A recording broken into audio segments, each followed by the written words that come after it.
Gypsy Rose Blanchard and her mum, Dee Dee Blanchard, were best friends. Nothing could tear them apart. Until one evening, Dee Dee was found murdered and Gypsy was missing. But not all is as it seems. A Facebook message leads detectives straight to the suspect, but they end up uncovering a lot more than they ever could have imagined.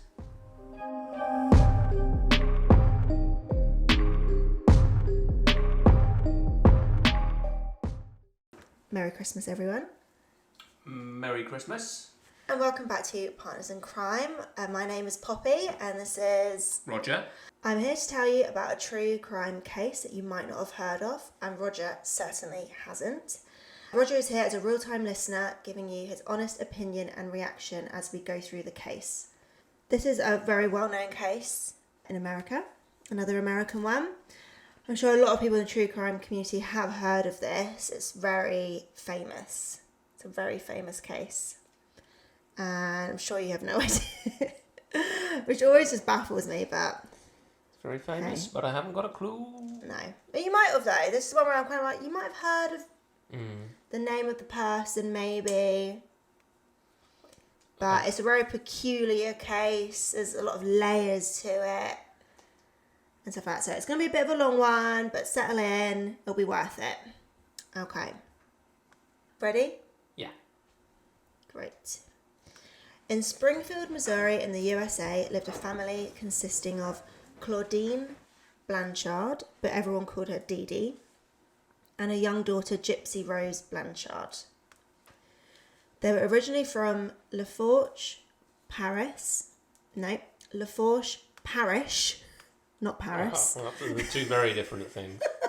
They're originally from Lafourche Parish in Louisiana, but had to move a few times throughout the years for various reasons. Rod Blanchard is Gypsy's father, but her parents are divorced. He still lives in Lafourche Parish.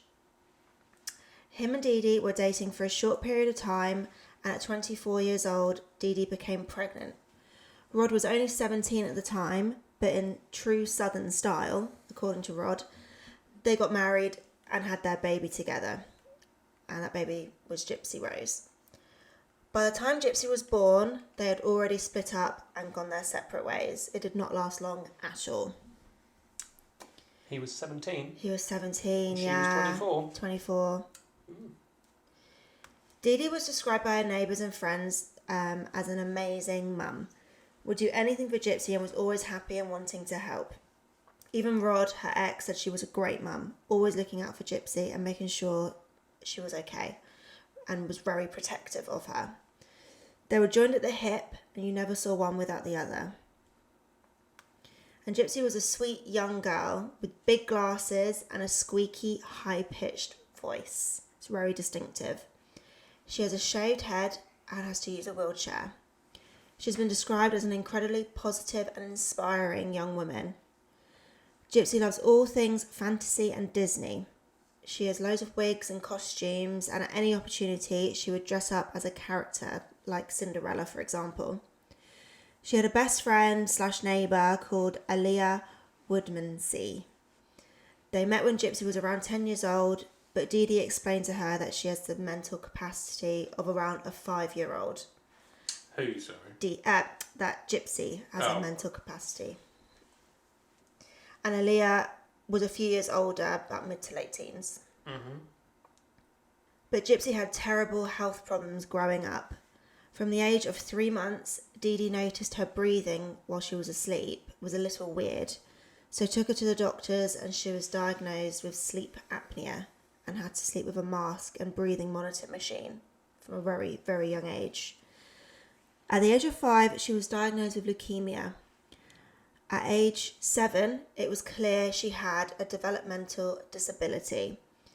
Dee Dee described her as having the mental capacity of a child at least like 5 years younger than her actual age. She developed eyesight and hearing issues, digestive problems, and by the time she was 8 years old, she was confined to a wheelchair after being diagnosed with muscular dystrophy, which causes progressive weakness and degeneration of skeletal muscles. So a severe issue. It was later found out Gypsy had a chromosome disorder that had caused some of her organs and body parts to be underdeveloped, possibly because she was born premature.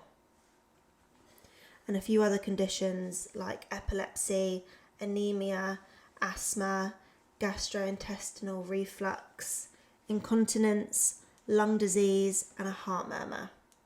Blimey. Yeah, so she was very unwell. Mm. This also meant Gypsy was on a lot of medications over the years, including levetiracetam, diazepam, ranitidine, Ciprodex, various inhalers, prednisolone, diphenhydramine, and the list just goes on and on and on. She even had a cupboard dedicated to all her meds. And I'm not talking about a little cupboard, it was like a ceiling to floor cupboard.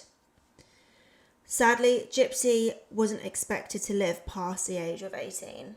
Back when Dee Dee and Rod broke up, Dee Dee and Gypsy moved in with Dee Dee's dad and stepmom for a while, but later moved to Slidell in New Orleans and lived in public housing, which I guess is the same as council homes here in the UK. I'd assume so. I'm assuming. It was only about 2 hours away, so Rod could still visit on weekends. They survived by paying their bills with Rod's child support payments, and they also got public assistance due to Gypsy's medical conditions. Gypsy grew up having a pretty sheltered life. She was homeschooled from a very young age, some sources said from kindergarten. She couldn't go out and see friends like a healthy kid could, so she would spend most of her time at home with her mum, who was her full-time carer. As you can imagine, Dee Dee was very protective of her daughter, as she was so vulnerable. They hardly ever left each other's side. They described themselves as the bestest of friends. Cute. Yeah, so very sweet. However, tragedy struck, and in 2005, they were victims to Hurricane Katrina, destroying all of their belongings, including medication, medical equipment, medical records, and even Gypsy's birth certificate, along with just all their, worldly possessions. They stayed in temporary housing given to individuals with special needs, but knew they couldn't stay forever. Gypsy's doctor recommended moving to her own hometown, Missouri, 600 miles away. The next month, they were given a free airlift over to their new home in Aurora, Missouri. And unfortunately, from this point, Rod wasn't able to visit Gypsy, but would call her as much as he could. Because it was like 10 hours away. Yeah. You kind of forget how huge America is. Yeah. Living here. Literally, yeah. Do we have anywhere 600 miles away from us in the UK? I don't think so. I don't think so. Even like north to south. You might be knocking that north to south. This story caught the eye of local news. A single mum with a severely disabled daughter having to move across country because their house got destroyed by Hurricane Katrina.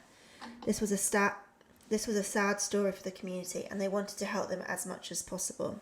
So much so that they received many charitable donations, including from a charity called Habitat for Humanity, which was building them a brand new house in Springfield, Missouri, with certain specifications for Gypsy. For example, a ramp for access, obviously in a wheelchair, wider doors so she could fit through them in her chair, low down light switches so she could still reach them from her chair, and a jacuzzi bath to help with her muscle pain.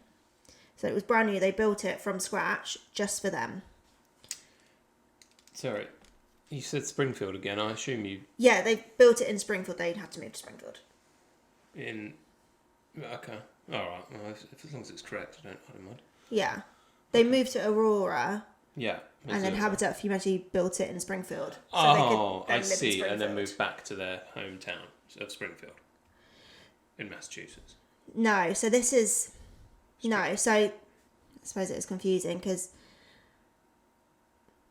when I started it is that they live in Springfield. Yeah. And then this is back in time, building up to how they got to Springfield. Oh, okay. Right. Okay. Also, a brand new car was donated with wheelchair access as well.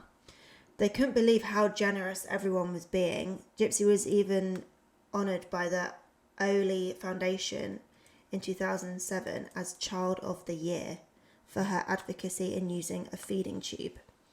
They were absolutely adored by their community. They received free flights to all her hospital appointments, and obviously if they're out of state, free trips to Disneyland and Disney World. Dee Dee created a joint Facebook account for herself and Gypsy so she could update everyone on her health, and all the hospital visits and all the, good, bad and the ugly, basically.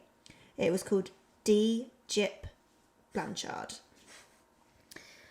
They were always doing interviews with journalists, holding hands together and just smiling from ear to ear, just so appreciative of everything they had been given and everyone supporting them. But like I said earlier, Gypsy was a very sick girl and often had to be taken to hospital for checkups, flare-ups, and she also needed a few surgeries. These included eye procedures, gastrointestinal operations. She had a feeding tube installed directly into her stomach, which meant all food and medication was administered via the tube and not orally. And she had her salivary glands removed because she was excessively drooling, which I didn't even know you could do. Her teeth rotted away and had to have nearly all of them removed.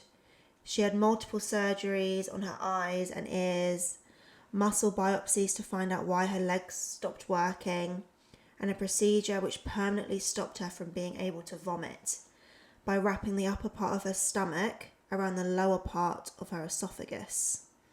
Ouch. I mean, just the idea of that, I don't understand, but it's because of her gastrointestinal problems. Yeah.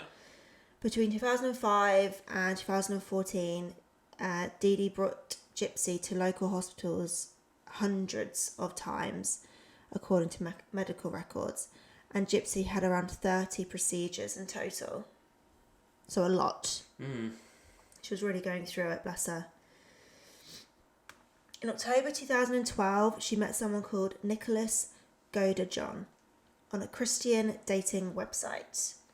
She thought he was cute, so sent him a wink to get his attention, and he sent one back. This began a long messaging relationship between the two. Gypsy, who was around 15, 16 years old, and Nick was 23, so a bit older. She had never been on dates or been around boys much while she was growing up. Definitely not anything without her mum being present. So having this one-on-one conversation with a boy privately was a first for her. But that's nice for her to have, speaking with someone, yeah. Been going through all of that, and someone's. Because it would be hard to find someone when you're like cooped up at home basically most of the time, and if you need to go out, your mum has to be with you, which obviously is a bit of a cock block, isn't it, really? Gypsy didn't have her own computer, so she had to sneak onto her mother's computer late at night and message Nick on a fake Facebook account under the name Emma Rose. This was so she could have some privacy. She told Nick early on that she was in a wheelchair, and he didn't seem to care. It didn't bother him, and he was very accepting. They clicked very quickly and were both clearly looking for companionship. And as they grew closer, they became boyfriend and girlfriend. But this was all behind Dee Dee's back. She had no idea, as Gypsy was afraid her mum wouldn't approve. But they were both in love, lightheartedly talking about if they were married, what their lives would be like, where would they honeymoon, etc. And as things progressed, things started to get sexual. Nick revealed he was into BDSM, which stands for bondage, discipline, sadism, and masochism.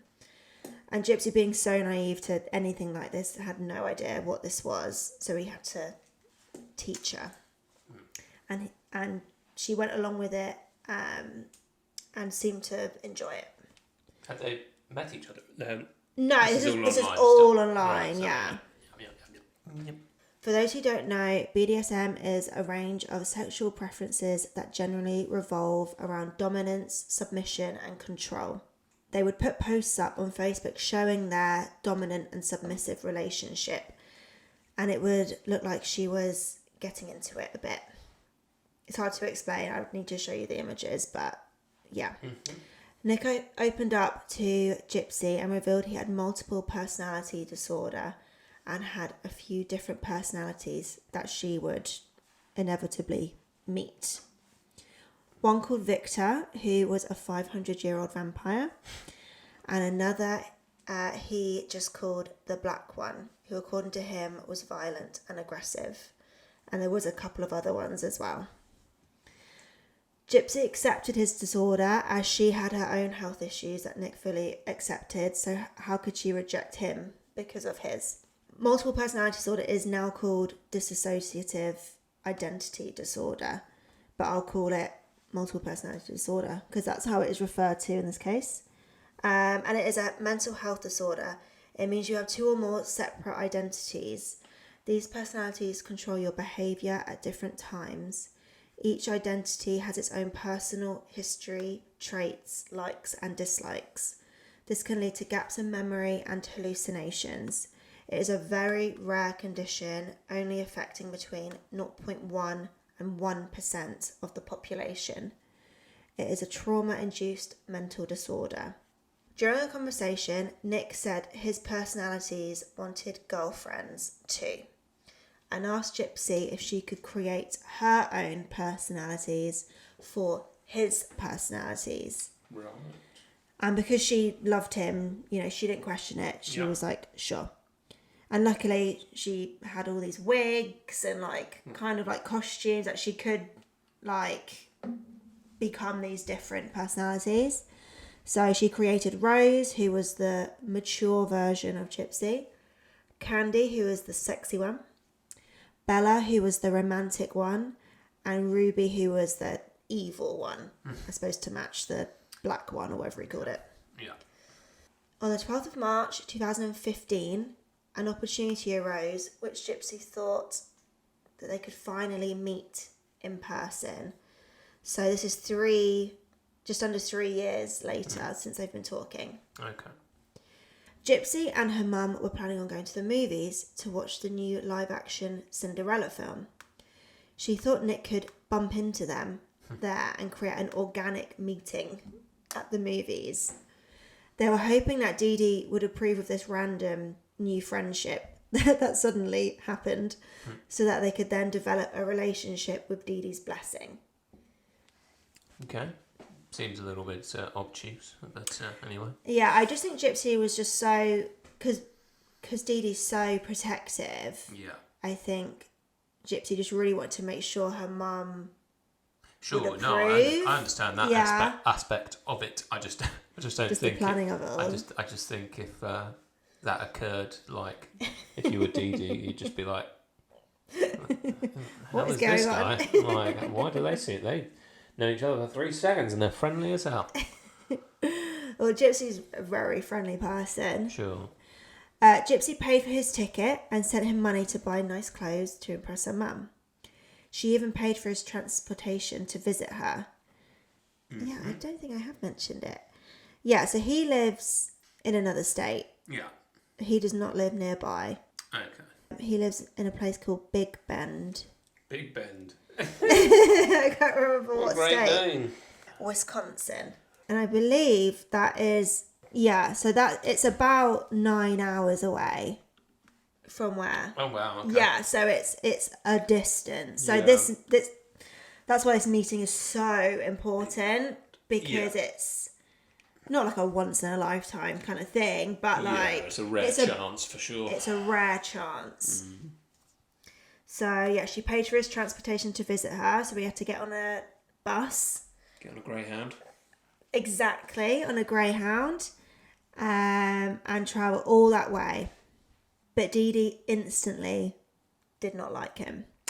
She thought he was creepy and she got a weird vibe from him. Mm-hmm.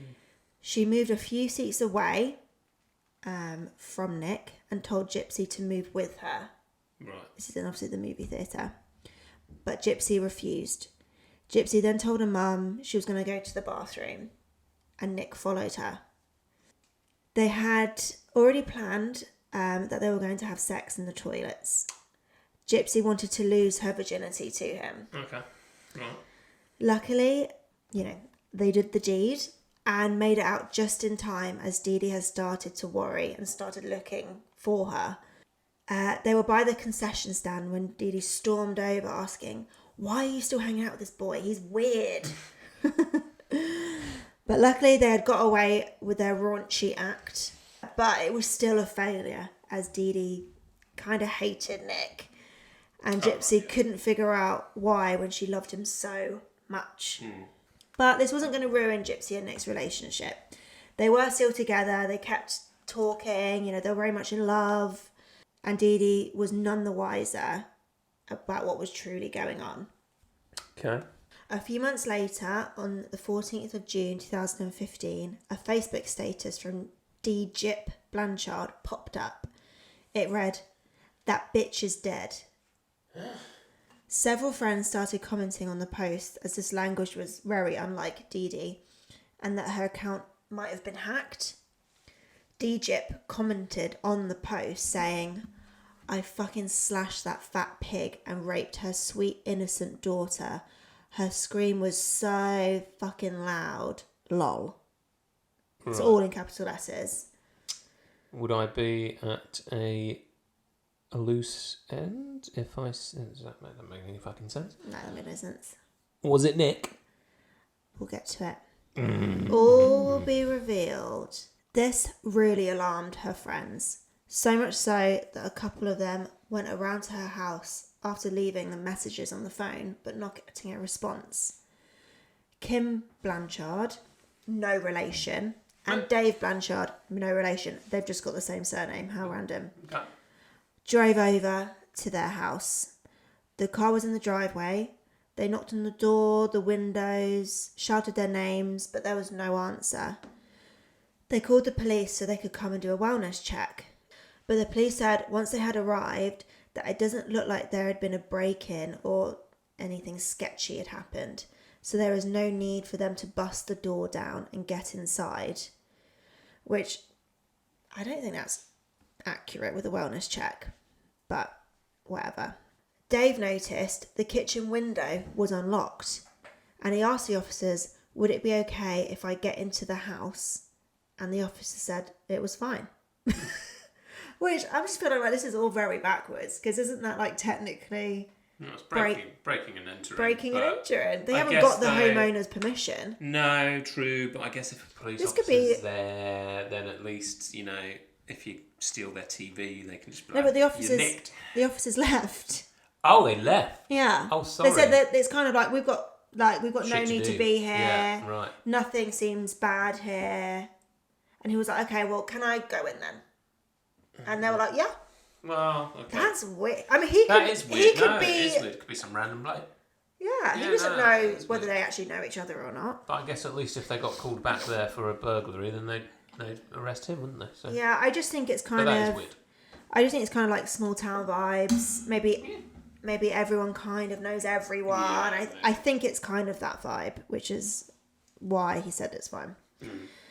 At 4:50 p.m, Dave entered the house. He instantly noticed it was very cold in the house and almost completely dark. But everything looked normal. There wasn't any turnover furniture or anything broken. The house is always kind of in a bit of disarray. It's quite messy, but that's normal. What struck him as weird is that Gypsy's wheelchairs, she had 3, were all there, but they were empty. Dee Dee's bed was unmade with a lot of blankets on top, but kind of nothing out of the ordinary. Like I said, it was kind of always a bit of a mess. Where had they gone? They had never just disappeared before, but the community was worried about Dee Dee and Gypsy. Nobody had seen or heard from them for a few days, which is very unlike them. On the 15th of June at 1 a.m, the police were back at the Blanchard house. After no sign of Dee Dee and Gypsy, local journalists had heard of the 2 missing women and ran many stories on it. Yeah. I believe this is what led the police to take them missing a little more seriously. So when they returned, they could do a thorough professional job, unlike the neighbour who had like a quick look around, because he's not professional. No. As they looked throughout the house, they initially didn't find anything until they got to Dee Dee's bedroom, where they discovered a body. It was Dee Dee's body. So the other guy who looked through the house and didn't notice the body? Nope. Right, okay. He didn't move or touch anything. No, sure, which I suppose, you might not. She was under the pile of blankets. Yeah. She had been stabbed 17 times and her throat was slashed. Once the community found out, they were devastated at this news and so confused and distraught about where Gypsy was. Had she met the same fate as her mum? After talking with the neighbours, there wasn't an obvious suspect. Everyone loved Dee Dee and she didn't have any enemies that anyone could think of. So now the hunt was on for Gypsy.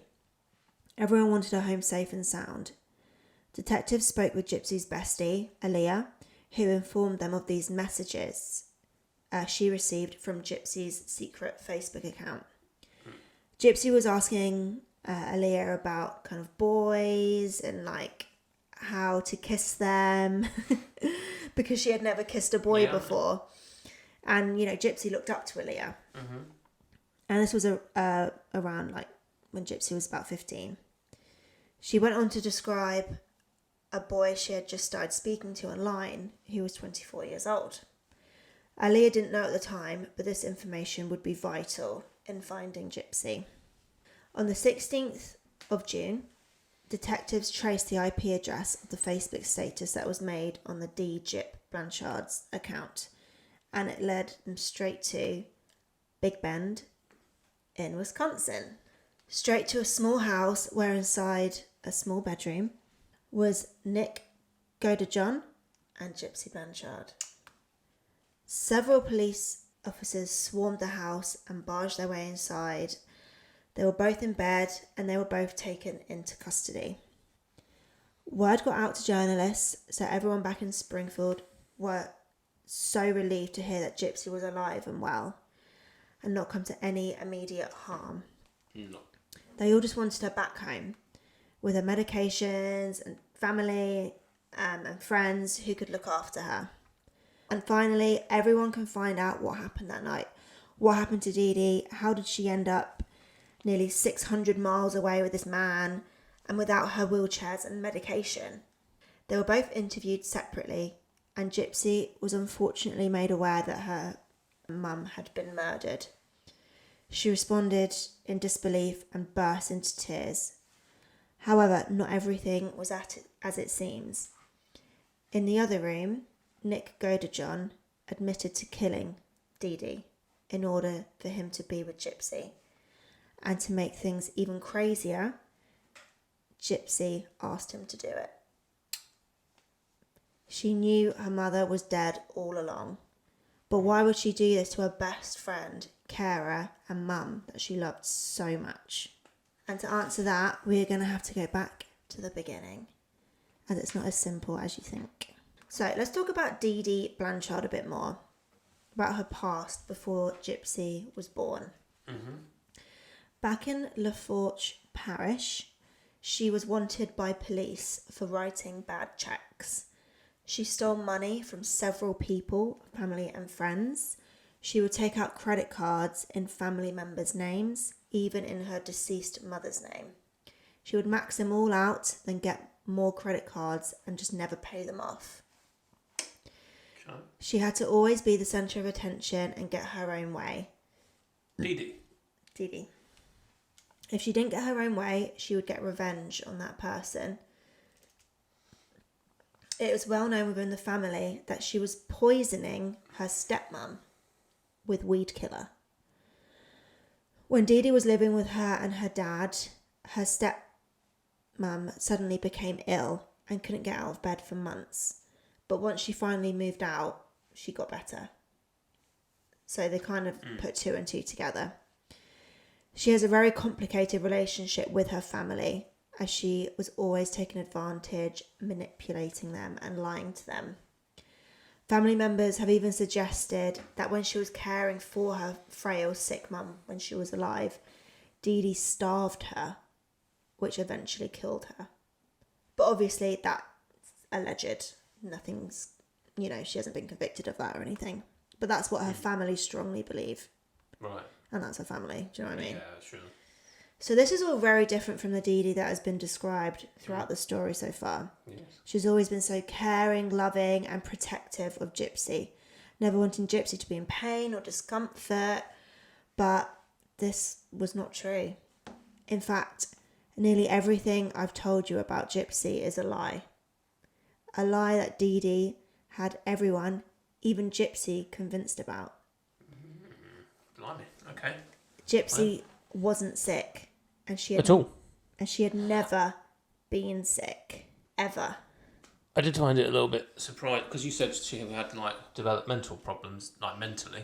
And then she's engaging in a relationship where she's pretending to be 3 other people. Well, it takes a fair amount of, like, brain capacity to do something like that, doesn't it? I don't think so when you kind of... Because she enjoys a lot of fantasy and being different characters. I feel like that's kind of the same thing. Yeah, a little bit. And, little children, they play characters. They do. Gypsy could walk. She didn't have cancer. She didn't have epilepsy. She didn't have muscular dystrophy. She could eat any and all foods. And she didn't need a feeding tube. She didn't need her saliva glands removed or her stomach wrapped around her esophagus. She didn't need any of the 30 procedures done to her. Her teeth rotted away because she was taking medication she didn't need. She didn't have learning difficulties or a diminished mental capacity. In fact, she was 4 years older than what her mum had told her and everyone around her. Dee Dee convinced every doctor around her that Gypsy needed all of these things without anything to back it up. It's honestly shocking. Like, none of it was true. And Gypsy didn't know. And if you haven't clocked by now, maybe you've not heard of this before, but Dee Dee clearly had Munchausen by proxy. Okay. She was never formally tested for it because obviously she was murdered before this came to light. But have you heard of that before? I'm sure you have. I've heard of it. I don't know what it is though. Okay. But I've heard the word. So it is now known as fictitious disorder imposed on another, but I will call it Munchausen by proxy for this story. It is a mental illness and a form of child abuse.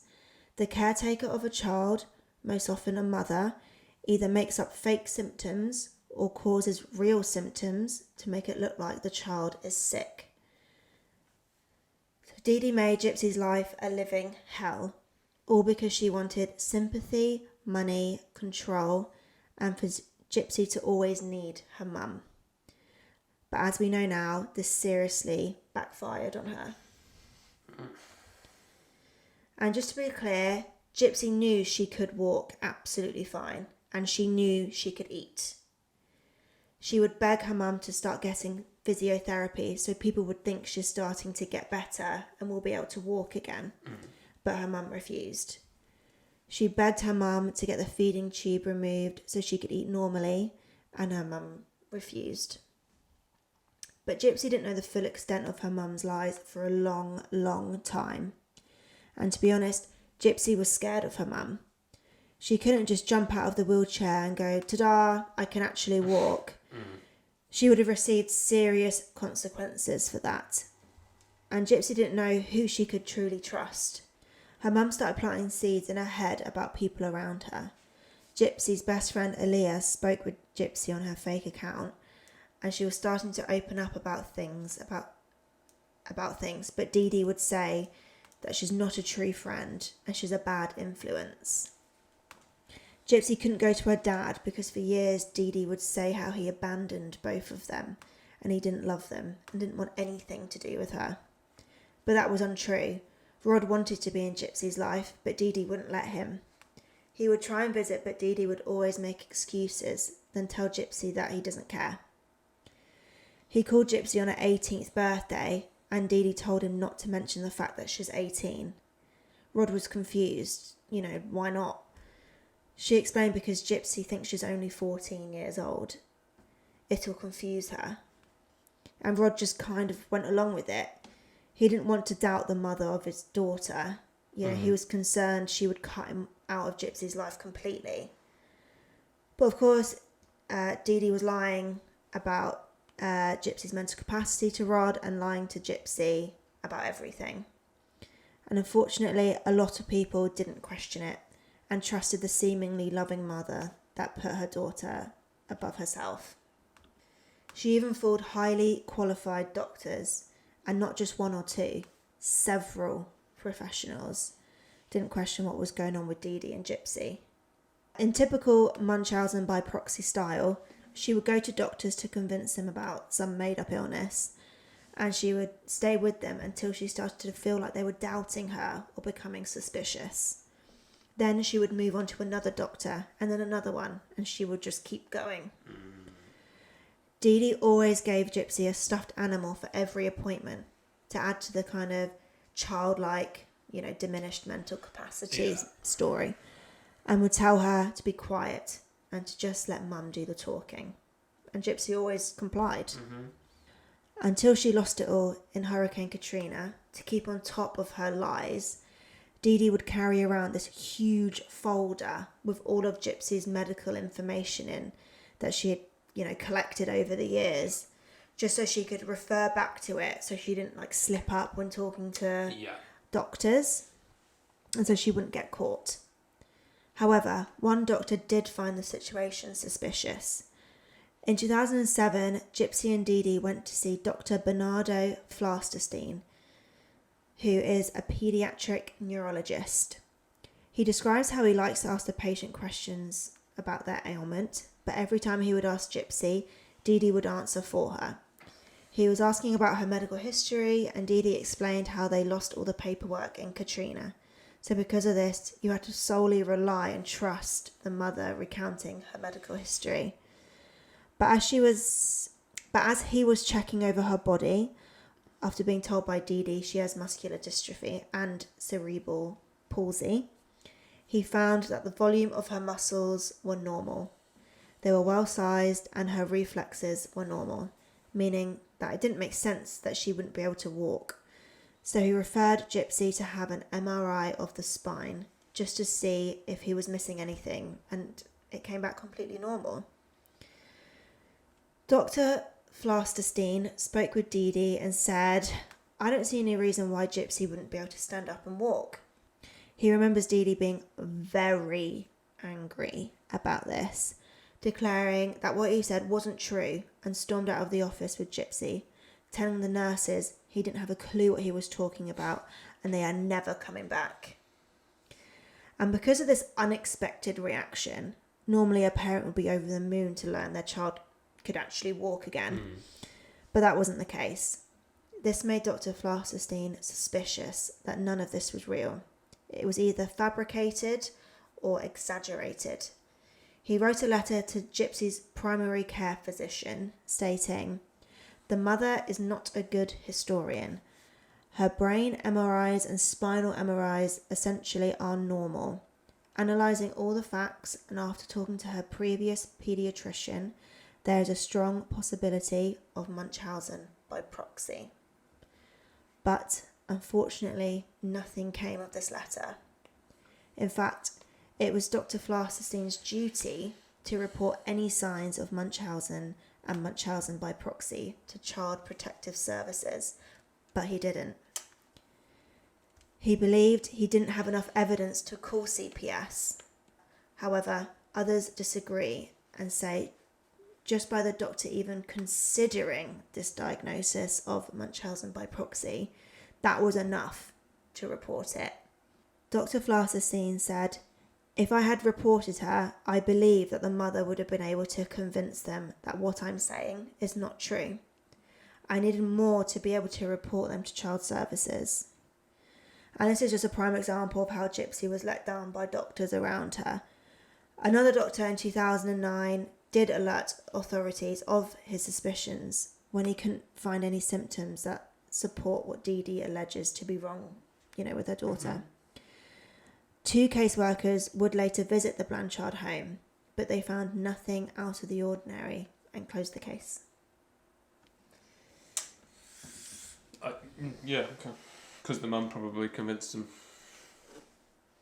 Yeah, I don't see how CPS just going to their home would have been enough for them to find that out. It would have to have been as, you know, a massive investigation into their past and their other hospitals they've visited and what they've been saying, and not just a visit to the home. What's the visit to the home going to do? No. You know, I just don't understand that. But I couldn't find a lot of information on it, so I can't go too much into that. But either way, another letdown. Yeah, you'd think, I don't know, they'd have some... But CPS is fucked over there. Right. Same as it is over here. Right. And unfortunately, although I'm sure this isn't a shock, the warm, loving, protective mother on the outside to the public is not what she was like when it was just the two of them at home. Dee Dee was incredibly controlling and abusive. Gypsy wasn't allowed to essentially have a private life. Everything she did was monitored by Dee Dee. Gypsy wasn't allowed social media or her own phone. But if she were to talk to her friend, Aaliyah, or her dad on Dee Dee's phone or the home phone, Dee Dee would be right next to her, listening to her conversation. So Gypsy would never have the opportunity to mention the fact that she could walk or eat, or that her mum was batshit crazy. I mentioned earlier when they did interviews with journalists that they would always hold hands, and it was always such a sweet, you know, innocent interaction between them. But Gypsy explains how that was actually an act of control. If Gypsy said anything Dee Dee deemed wrong, or implied she was healthy, or sounded smarter than her, you know, low age, mental capacity, Dee Dee would squeeze her hand very tight, and she was then later slapped and or hit with a metal coat hanger when they were alone. This wasn't the only time Dee Dee became physical. Remember earlier in the story when Gypsy and Nick made a plan to meet at the movie theatre? Mm-hmm. Well, after Dee Dee found them in the foyer, after secretly having sex, Dee Dee was so upset with Gypsy, she wheeled her into the disabled toilets and slapped her around the face, with Gypsy exclaiming, "He just wants to be friends. Why can't I have friends?" And it wasn't just the physical abuse. Dee Dee would control things like when and how much food Gypsy would be fed through her tube. Gypsy explained how she always felt Dee Dee would feed her medication while she was asleep, and she would have no idea what she was being given at certain times. It's nuts. You know, she would wake up feeling like high and stuff like that, and she wouldn't know what's going on. Yeah. Dee Dee would also shave Gypsy's head to keep up the appearance of her having cancer, but it would always grow back, and it would have to be a constant kind of shaving thing. But nobody ever questioned it, because there's a difference between someone losing their hair and a shaved head. It's very obvious, the difference. But you kind of just wouldn't question a cancer patient, or you just wouldn't question the cancer, would you? You just don't. No. Well, yeah, because if you were wrong, you'd be rather rude. Absolutely. There was one incident that Gypsy recalled when she was getting incredibly desperate to leave the confines of her house and her mum. In 2011, at a sci-fi convention, Gypsy met a guy there that she had met online, using her fake accounts, and trusted a reasonable amount. She told him what was going on with her and her situation at home, and they made a plan to run away. They jumped in his car and left the convention without her mum. He didn't have a place to live at the time, so they went to a friend's place he was staying at. But it turns out the friends knew Gypsy's mum and immediately called her. She rushed over. Dee Dee was furious. She told the man that she was 15 years old, but she was actually 19. And what he was doing was illegal. He was 36 years old, which is still a bit weird, but he was obviously scared and let Gypsy go. He didn't want to be classed as like a pedo or whatever. Yeah, cool. Yeah. And because Gypsy had met him online, Dee Dee now knew this. So she smashed up Gypsy's laptop that she had, which is why when she started talking to Nick, she didn't have a laptop. Right. And she had to sneak around onto her mum's laptop. I see. Yeah. And after this, Dee Dee's controlling behaviour became even worse. She started chaining Gypsy to the bed. She tinted the windows so no one could see in or out. And she put bells on all the doors, so if Gypsy tried to sneak out, Dee Dee would hear her. Dee Dee would smack her with a metal coat hanger whilst berating her, calling her a bitch, slut and whore. And she was also starved during this time. This lasted for around 2 weeks, and after that, Gypsy no longer saw her mum as a best friend, and she knew she had to get out by any means necessary. So, now let's get back to Nick and Gypsy. Okay. So, Nick was aware of the abuse Gypsy was receiving from her mum. She told him a year into their online relationship that she knew she could walk and eat normally. Right. She describes how Nick didn't seem surprised at all by this, because he describes it as he is with her spiritually at all times. So he knows everything already. Is it God or something? Well, we'll see. He also confided in Gypsy saying he was on the autism spectrum. But they were both just very accepting of each other. You know, they loved each other, blah, blah, blah. After the movie theatre incident, which led to the 2 weeks of torture, basically, Gypsy needed to get out of that house. All she wanted in the world was to be with Nick, living a fairy tale life like a princess with her Prince Charming. But she couldn't find a way to get out. She tried once before and failed. She didn't know who she could trust or, if she would get spotted if they ran away. Late one night, her and Nick were talking over social media, and Nick was saying he would do anything to protect Gypsy. And Gypsy replied, "Anything?" And he said, "Yeah." "From anybody?" "Yeah." "Even my mum?" Gypsy said. And he said, "Yes." And from there, they started to hatch a plan to murder Dee Dee. However, in a later interview with Gypsy, she stated that she started having homicidal thoughts towards her mother over a year before the actual murder. Whereas this conversation would have been around like 3-4 months before. Anyway, they started researching different ways to kill her, starting with cyanide, but they didn't know how to get any. They then looked at starting a fire. They could pretend a candle fell in her bedroom and it was all an accident. And they also looked at getting a gun. But all of these options seemed a bit too risky for them. Gypsy admits to Nick that she doesn't think that she'll be able to kill her herself. I don't have it in me to kill her, she said. And she asked Nick if he could do it. Nick agreed and said he's very good with knives. And Gypsy agreed to using a knife, but she didn't want her mum to suffer. She wanted it to be painless. In order to do this, she applied a skill that her mother had taught her, which is stealing.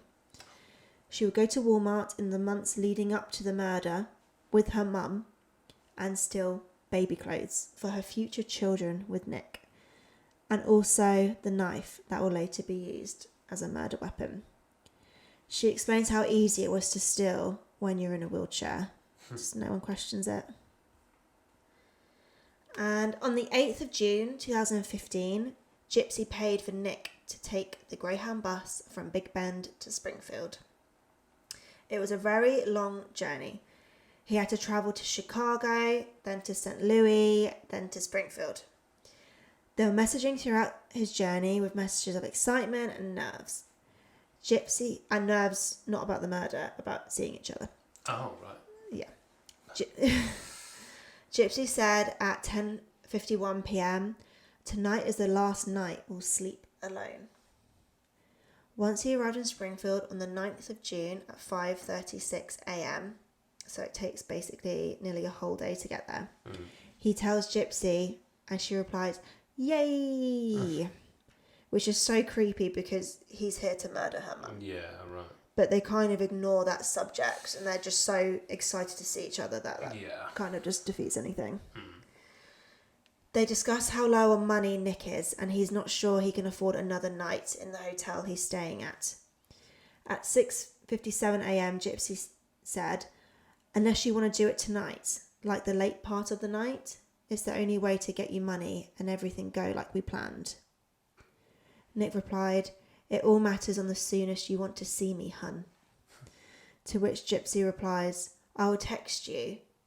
We are doing this tonight, hun. It won't be until later, like in the AM time, so get your rest, darling. So it looks like they moved up the plan by 1 day in order to be together sooner and to gain financially sooner. Yeah. Which just seems so kind of like nonchalant about it all and like just a bit naive to it all. It just seems so casual. They've made their decision already, haven't they? Yeah. You know, it's not, they're no longer contemplating the morality of it. They've already decided on that part.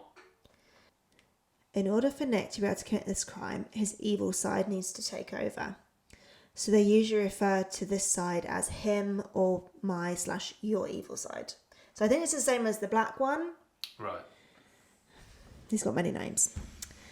He considers this to be one of his personalities. And Ruby is the pretend personality girlfriend for his evil side. Mm-hmm. Just if they get mentioned. So, at 7:20 a.m, this is still on the 8th, Gypsy asks Nick, does he require the gloves and knife? Nick replies, hun, that side of me expects duct tape too. Uh-huh. To muffle her. Right. Gypsy, okay baby, we have that. I'll pre-cut it.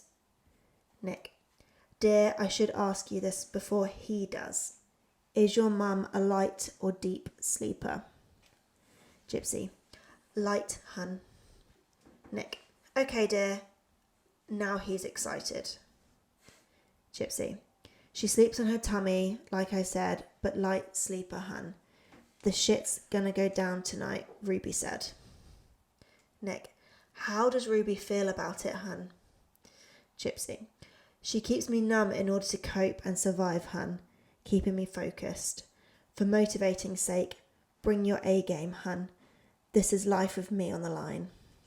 Nick, babe, it's my evil side doing it. He won't mess up because he enjoys killing. Yeah, so... It's all a bit weird. Yeah, it's just... Yeah. I mean, it's just... I read through their text threads. Yeah. From... It was like a week before the murders to like the moments before the murders. And their relationship is so fucking weird. But yeah, they say a lot of dear, hun, baby, and it's just like seriously icky. No. But like they're saying it, and it's hard to say it in like a dumb way, like all the huns and the dears, and but they're literally talking and discussing how, you know, to get things prepared, and it's just like so weird. Again, like I said, they've already gone over the morality element of it. They're doing this because Gypsy's effectively a battered woman, right? You know, you could argue that she's been abused pretty horrendously, to be honest, and it's kind of, I don't know, it's her only way out potentially. Well, I don't think battered woman syndrome. No, I know you're just kind of saying it, but that can't be premeditated. Right, I see. I believe it's right. like a reaction to something. Okay. You've been triggered by something, and it's like a reaction, and then you're like, I've killed them. Whoops. Yeah. Obviously, it's more than that, but but they're obviously talking kind of about their other personalities, and it's all just very strange. And I'll go a little bit more into like Nick and his multiple personality disorder a bit later, but I don't think he has it. Just to clarify, I don't think that's real. I think that's it. It's some kind of like coping mechanism, like a kind of alter ego that he has for like when he does bad things. Okay. And he can kind of blame it on his evil side, or if he has like bad thoughts. Yeah. I think that's what I think personally. Okay. They continue at 8:36 p.m. Gypsy said, I left the gloves outside the front door and the screen door is squeaky, so try to open it just enough to get in and close it gently. I'll hand him the knife and duct tape inside, darling. It's pre-cut and ready. Nick replied, Dear, you're telling this all to my evil side, since he is the one agreed to it. Does her floor squeak, hun? Yes, he wanted me to ask you. Gypsy, no, hun, all carpet. Nick, okay, baby. Don't be alarmed if he speaks, because yes, he sounds evil, hun. They talk about how she needs to dress for his evil side. She needs to look like Ruby, with red nails, red lipstick, red wig when she answers the door, and to preferably be naked. Mm-hmm. The evil side asks as well if she is shaved everywhere. At 10:08 p.m, Nick said, Okay, dear, but when he gets you from the bathroom, I suggest you are naked when he sees you after the deed. Gypsy replies, Okay, baby. Nick, hun, don't forget you got to deal with my evil side first before we have our fun, so he may wear you out, because if you forgot, he is the most sexual part of me. This part of the conversation, they were referring to an agreement they had previously made, where originally, according to Gypsy, Nick said he, or his evil side, wanted to rape Dee Dee after killing her. Yeah. Gypsy did not want him to do that to her mum, so offered herself up to be raped instead. And in interviews afterwards, she does feel as if she was raped, even though it was kind of consented to. She says she was so traumatised by her mother's death, she did not want to have sex at that time. So, okay. Yeah. Fucking weird. At 11:25 p.m, Gypsy said, Just as a backup, if it doesn't go right, run out of the house as fast as you can, hun. Nick replies, Baby, there is no other option. He is going to finish her no matter what that is, how that is. Gypsy, okay, darling, he is brave. I respect and admire that. Nick, honey, you forgot though, he is ruthless and his hatred of her will force her to die, hun. Gypsy, and we will be happy soon. After this night, we never bring it up. I just can't get over this conversation. It's just so wild to me. It's like they're just in this like fantasy land and it's all just huns and deers and... Kind of is a fantasy land. I think it is, because they talk a lot as their alter egos, whatever the fuck they are. You know, there's not a lot of substance to their conversations that I read anyway. Obviously, there's 3 years of it, but... Yeah, sure. You know, it's just insanity. On the 10th of June, Gypsy messaged Nick at 1:08 a.m. It's getting close to time. She took her sleep aid pill. And once you're in the house, we stay silent, not even a whisper, until I open the bathroom door. Okay, sir? Nick replies, Dear, never underestimate his will to kill. And also, give me your address so I know I have the right one. It's just so wild. Just make sure I don't turn up at the wrong place. Also, give me your address. Murder someone else's mother.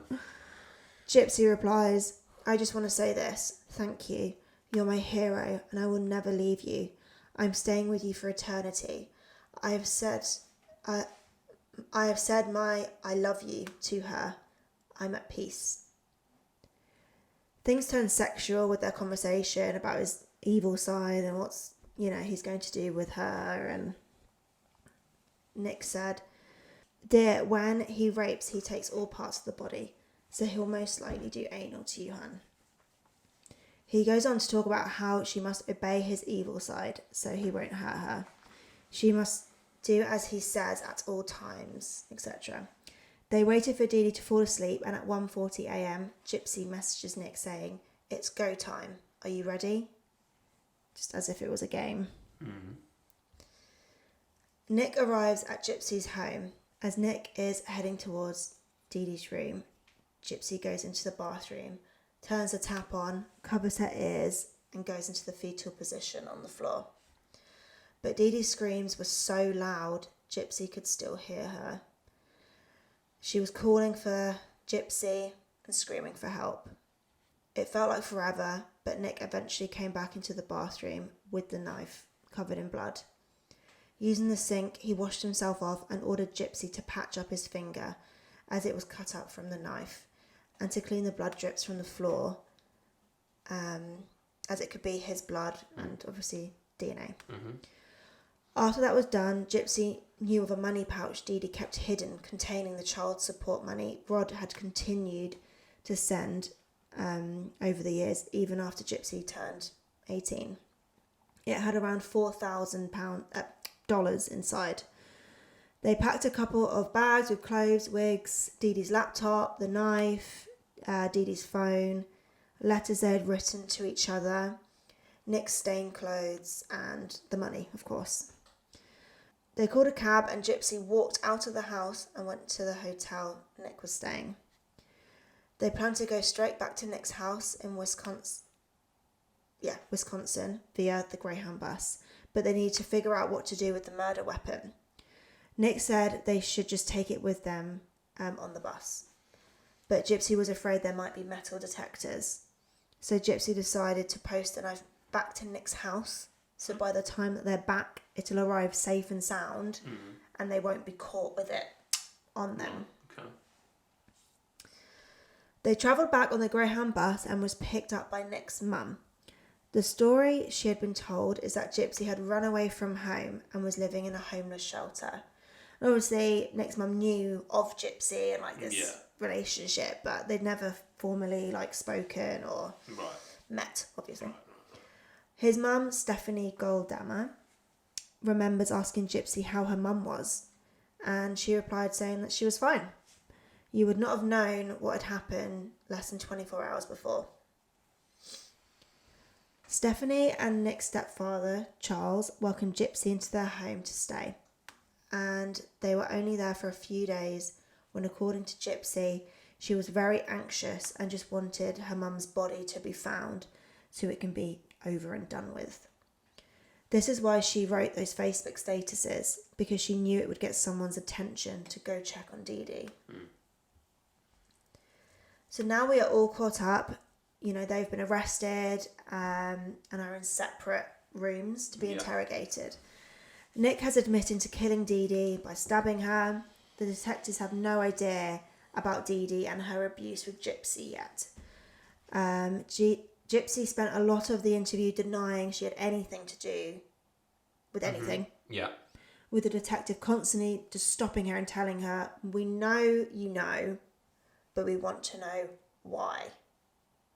Right. Does that make sense? We know you know. They know that she... We know that you know what you did. Or what? Yeah, right. That they had a part in it, basically. Yeah, both of them. But we want to know why. Yeah, right. Why? He just kept saying, "But why? Why?" Okay. Until about 40 minutes in, she sobs, saying, "He killed my mum," but continues to deny any involvement, saying she thought they were going to hang out on the porch, but he put her in the bathroom and locked the door so she couldn't get out, which we know is a lie.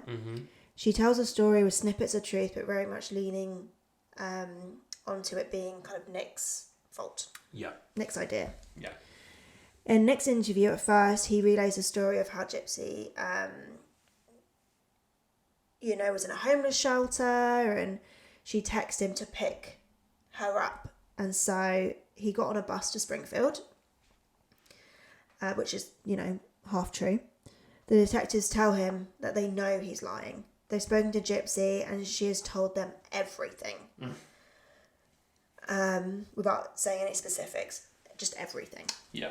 And 23 minutes into the interview, Nick is asked if Gypsy knew that he was going to kill her, Dee Dee. And that's when he said, "Honestly, she asked me to," which blew the case open.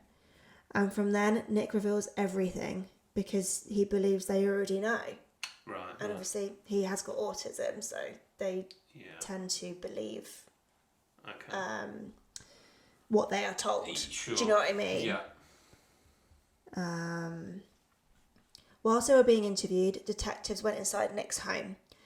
They found the money that they stole from Dee Dee's bedroom, a large manila envelope addressed to Nick's home with the return address to Springfield, which is very stupid. And inside was the knife used to kill Dee Dee, along with the bloodied gloves.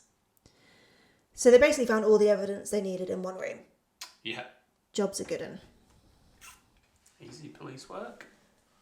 In July 2016, so we're jumping ahead here, Gypsy took a plea deal and pled guilty to second-degree murder and received 10 years in prison, which is the minimum sentence for second-degree murder. Greene County prosecutor Dan Patterson acknowledged the abusive relationship after offering Gypsy a plea agreement that includes only a short 10 years in prison. Dan Patterson believes he could have secured a first-degree murder conviction in this case, meaning Gypsy would have to spend the rest of her life in prison. But he did not believe that was fair because of the abuse Gypsy had suffered at the hand of her mother. He said, "When you look at this case, it's a murder." Let me say that again. "When you look at this case, it's a murder, and it's a first-degree murder. But it's also one of the most extraordinary and unusual cases we have ever seen." Gypsy's defence attorney, Mike Stanfield, said he was able to uncover decades' worth of abuse that Dee Dee Blanchard inflicted on Gypsy as part of an elaborate fraud scheme. Mike said, "Essentially, Gypsy's mother was holding her a prisoner. Her mother would not allow her to spend any time alone with any other human being. Her mother, when they went to the doctor, did all the talking." In an interview, Gypsy revealed during her time in jail and everything, she thought she had cancer. It was only until that they were talking about it in the court that she found out that she was cancer-free and always had been. She truly learned the extent of her mother's lies whilst lawyers were displaying the evidence around her in court. So crazy. During the pre-trial hearings, family and friends came to support Gypsy, or just to try and get their heads around this tragic event. Kim and Dave Blanchard were there, and it was the first time that they were seeing Gypsy, and she was walking into the room, just very easily and naturally. Yeah, right. Her head started to grow out. It was shoulder length, which they had never seen. And they were just absolutely shocked. They couldn't believe their eyes. They felt such betrayal from both Gypsy and Dee Dee. They felt a bit stupid too. Yeah, why didn't they realise this was going on? In an interview, Gypsy said about life in prison, "I feel like I'm more free in prison than living with my mum, because now I'm allowed to just live like a normal woman." Which I think just says a lot about her previous life. Absolutely. That's crazy. Yeah. That's how she feels.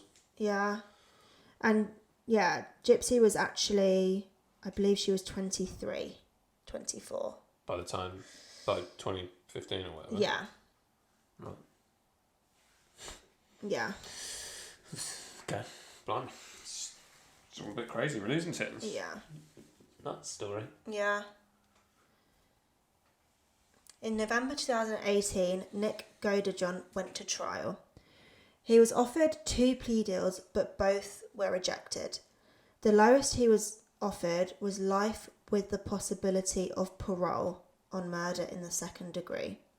But Nick wanted something closer to Gypsy's plea deal, so he rejected it, meaning he went to trial and faced a jury.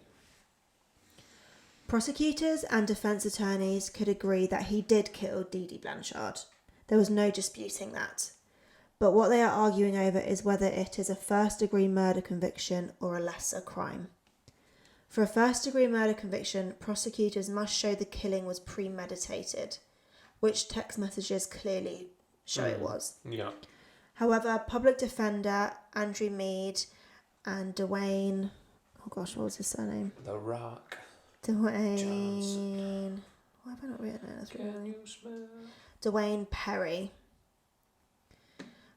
says Nick is autistic and didn't have the mental abilities required for premeditation.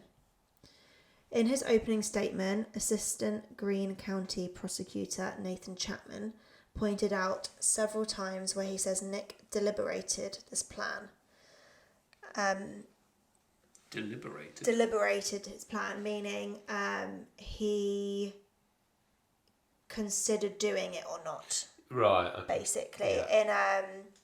in Nick's interview with police, I believe it was, he spoke of when he got outside of Dee Dee's bedroom door. Yeah. He said he had a conversation with the angel and the devil on his shoulders and considered like not the pros and the cons, but whether to do it or not. You know, and it was times like that where there was a couple other times where he questioned doing it or not. Okay. So that's what they mean by that.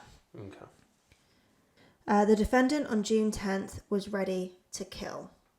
In his opening statement, Andrew Mead painted Godejohn as an autistic man with few friends who only had one real job in his life, holding a sign outside of a pizza shop, and spent most of his time on the internet. That was his outlet to the world, he said. Psychologists analysed Nick and confirmed that he was on the autism spectrum, but did not confirm he had multiple personality disorder, probably because it's not true. Gypsy Blanchard testified during the trial that she persuaded Nick to travel to Missouri to kill her mother. She said it was the only way she could think of to get away from the woman who forced her to use a wheelchair and convinced her she suffered from several illnesses. In closing arguments, Nick's attorney described his client as a low-functioning person with autism who was incapable of true deliberation. Nick was so in love with her and so obsessed with her that he would do anything, and Gypsy knew that. Greene County prosecutor Dan Patterson said, Godejohn was motivated by sex and a desire to be with Gypsy. He said, yes, he was asked to do it, but he took it from there. He went on to say Dee Dee deserved to face consequences for abusing her daughter, but that should have happened in the court of law. Jurors had the option of finding Nick not guilty or guilty of first-degree murder, second-degree murder, or involuntary manslaughter. They deliberated for only about 2 hours before returning with the verdict. Nick Godejohn was found guilty of first-degree murder and was sentenced to life without parole, plus an additional 25 years for armed criminal action. Blimey. So he's not getting out. No. Over the years, the public have had a lot of conflicting opinions about this case and the verdicts. You know, how can Gypsy only get 10 years? She was the master manipulator behind the whole plan. Nick shouldn't have gotten life without parole. That's too harsh. He clearly has issues and autism. And Gypsy manipulated him into doing it. That's what people are saying. Yeah. But there is also a lot of sympathy for Gypsy as well with what she had gone through. You know, she was a victim her whole life because of her mum. You know, etc. Many documentaries have been made about this case. Even a TV series called The Act has been created, which I haven't watched, and I don't really plan to be honest. But after watching quite a few things about this case, it is clear that Nick Godejohn was getting hardly any airtime to speak his side of the story. It will very much focus on Gypsy and her side of it all, because it's kind of the more unimaginable and crazy, isn't it? With the whole Munchausen aspect. But basically, he's hardly ever interviewed. I'm not sure if there's stricter rules in prison, you know, with journalists. But some people say that, like, his side of things it doesn't matter to the story. Right. They don't need to hear his side of it. And he's also been described as the forgotten victim in all of this, which I think is a bit too far to describe him as maybe a victim. But I do feel bad for the guy to an extent. I think life without parole sounds a little bit It's too harsh. much. It's too much, yeah. Just to clarify, Gypsy and Nick did not stay together for long once they were in jail. How could you? Yeah, kind of Gypsy went through a stage of saying he was just a weirdo and that, you know, not being very nice about him, but I think she's grown up a bit now and matured, and she's kind of like, yeah, I did feel that way about him, but that's in the past. In one interview Nick did with Oxygen in 2019, he said this about his relationship. That was, man, probably the best days of my life. That's the only way I can describe it. I enjoyed every second of it. From the very beginning, I just knew we were soulmates. Those 5 days when I was actually with her, physically with her, those 5 days were the most intense and magical and awe-inspiring days I've ever had. You know, and this is like 4 years after the murder, you know, and he says that he's always going to have feelings for her. Like, he only has, like, loving things to say about her, even though, you know, she kind of half blamed him for it, you know. So, I don't know if that really shows anything towards his mental capacity or not. I'm not sure, but... Maybe a bit. It kind of makes you feel like he could have been played a little bit by her. Yeah. A bit more. Like, if he's still that devoted to her, then that's pretty crazy, really. Yeah. In 2022, Nick was back in Greene County courtroom with new attorneys asking the judge to set aside his conviction and order a new trial on the grounds that he had ineffective counsel in his trial. Nick's attorneys' argument of ineffective assistance of counsel seemed to boil down to 3 key points. 1, that his original lawyers failed to move for a change of venue even after the case gained significant traction in local and national media, making it harder to seat an impartial jury. 2, Nick's lawyers failed to investigate or present the jury with enough witnesses or evidence that would have bolstered their claim that Nick had diminished capacity due to his autism. And 3, his original lawyers failed to investigate or present the jury with evidence that Gypsy Blanchard was the one who planned most of the murder and Nick simply acted out her wishes. His new lawyers introduced hundreds of pieces of evidence and brought in Nick's old defence lawyers, Alex Mead and Dwayne Perry, to discuss their reasons behind the decisions they made regarding Nick's case.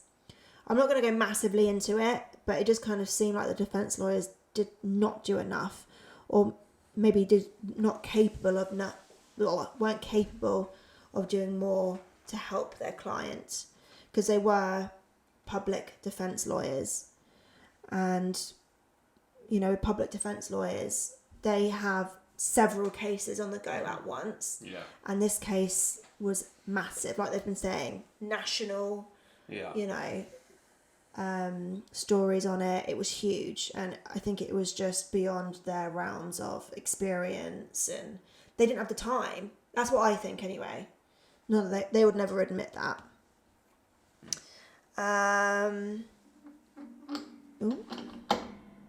They were asked about why they didn't bring more witnesses on the stand, like his family members, to talk about the severity of his autism. They used one doctor to declare that he has autism and that he would have needed significant help. But that was it. Nothing, no personal stories behind how maybe he was struggling, for example. Dwayne responds, "I didn't think we needed anyone else." So it just seems like it was a bit of a half-assed effort. But remember, they were public defenders, like I was saying. Does that make sense? Yeah. No, absolutely. You know, but I think you're only ever going to get a lot. Well, I'm sure there are some public defenders out there that are very keen on doing a good job, but I imagine most of them are probably. I'm not saying this. Yeah, obviously I said half-assed effort. I mean, in a sense of like, this is a huge case. Yeah. There's no way a public defender would have been able to do a good job on it. Right. Because, like I said, they're having to do several cases at a time. Yeah. Well, yeah, exactly. They wouldn't have been able to put 100% of their time and effort and money and whatever into doing it. But in early 2023, the motion was denied. I'm not sure if he has any other appeals left, so I'll have to keep an eye on that one going forward. And so now it's 2023, and Gypsy has just been told that she is being paroled and will be released on the 28th of December 2023. Any day now. What, 7 years? She did 8.5 years of her 10-year sentence, which is the right amount that they deemed, Yeah. She has rekindled her relationship with her father, and he has described it as better than ever and is so pleased to have her in his life again. She is now married to a man named Ryan Anderson. They got married in June 2022. And apparently once Gypsy is free, she wants to go into public speaking to help abuse victims out there. And she might also dabble a bit in the true crime podcasting. Interesting. Primarily to get her whole true story out there. She's kind of always said, like, she's never been able to truly say exactly what's happened. Maybe because it's too dark. You know, a lot of TV shows might not really want to delve into that because it might be too awful. Right. Stuff like that. I don't know. Yeah. But, you know, I will definitely be listening out for that one for sure. And that's it. That's the whole story of Gypsy Rose Blanchard and Dee Dee Blanchard. Blimey. Okay. I told you it was a good one. Yeah, very an interesting one, I should say. Yeah, very interesting. Kind of sounds like at the end everything kind of well, like there's no loose ends, as it were, is there? Like there's no it's a complete case in that you know a crime's occurred and people have been arrested and all that kind of stuff. What I don't it does seem a little bit unfair with Nick's time. Yeah. I mean, yeah, I don't know what would be more suitable, but you know, probably. Well, obviously, I think 25 years. I think what comes down to it is that he needs a new trial with sufficient defense team, and also to be like, you know, mentally checked over. Like, was he ever properly checked over for these, you know, personalities and stuff that he was saying? You know, because obviously, like I said, I don't think he's got it, but there's obviously something there then that's making him feel like he needs to have these other people to help him, I don't know, in whatever ways he needs. Get him through that. But that's all time and money, and they're just not going to do that, so. No. Unfortunately, but I think it's so difficult, isn't it? Because he was so not easily swayed into doing it, but it was kind of easily. Oh yeah, it was quite easily led. He was kind of just asked to do it. This type of thing. Like, could that happen again? I suppose that's maybe the fear. Could another person just be like, I'm having troubles with this person? I'd assume the process You'd hope not. What he's done so far would he'd be like, I've made my mistake. I'm not ever going to do that again. But you'd never know. But these things have happened. This isn't. Aside from Gypsy's sort of life, as it were, this isn't a completely like rare case in that, you know, there are a fair few stories of children murdering their parents for whatever, or one of their parents or whatever. Yeah. It's not unheard of. I thought you were going to say more kind of like the partners kill somebody for their lover kills someone. That too. That happens, yeah, that too. Because they love that person so much, they're manipulated into doing it, and they might not necessarily have autism, so they're more easily. They just might be easily persuaded or whatever, but his autism and that side of things definitely needs to be looked into more, because that is a huge factor into why he was so possibly easily led into it. You know, obviously Gypsy's had her time, like there's no way she's going to like go back and do more time, you know, for any reason. That's not, there's not a worry of that there, like for Gypsy, so that she's going to, you know, get chucked back in. No. But it doesn't seem like this, the judge wants to open up the case, that's for sure. He doesn't seem keen. But from what I read, it seems like that's enough. I mean, they didn't look at very specific details, so I don't know. But they don't really like to do those things in America. No, unfortunately, because it makes the court system, you know, look bad. Yeah, as well. Okay. But yeah, very interesting case. And our first of Munchausen by proxy. And this is the most famous. Right. Maybe joint with another one that's happened kind of recently now. But this is the most famous Munchausens by proxy case in history. Blimey. Cool. Ish. Cool. Don't know. Blimey. Strange. Well, we hope you enjoyed the story.